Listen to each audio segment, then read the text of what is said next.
वाचू नको म्हणून म्हणले बाबा नाही का तिला देहानंद काढायचा म्हणून म्हणले चाललेला कार्यक्रम सुंदर आहे असा सुरू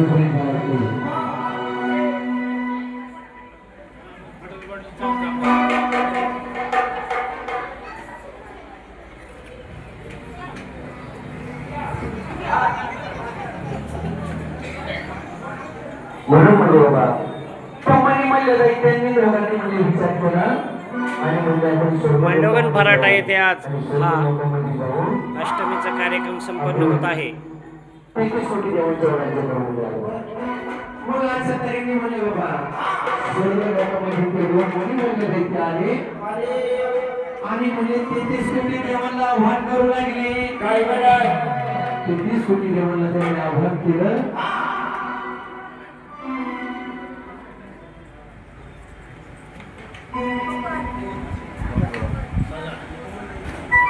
म्हणून म्हणजे 33 कोटी दिवस करू लागली आणि पुन्हा म्हणजे महादेवाला गेले. ब्रह्मदेवाने महादेवाला सांगितलं म्हणजे बाबा त्यांना विचार त्यांनी सांगितलं म्हणजे पृथ्वीवरती त्यांनी नसलेला आता स्वर्ग लोकांमध्ये नाचता झाला.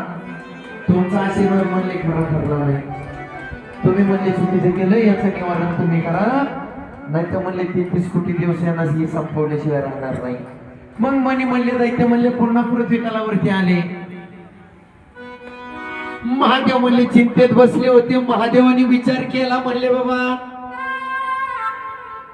म्हणले जर 33 कोटी दिवस यांना घाबरत असेल तर याला पर्याय केला पाहिजे.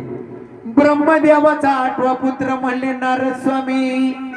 त्याला महादेवाने म्हणले कैलासा पर्वतावरती बोलवणं केलं आणि सांगितलं म्हणले ऐकलं का म्हणले नारद स्वामी तुम्ही माझ्यासाठी एक काम करा. त्या मनी मी तुमचं काम ऐकणार हे सगळ्यांना माहित आहे म्हणले पण मी तुला तुमचा काहीच फायदा होणार नाही.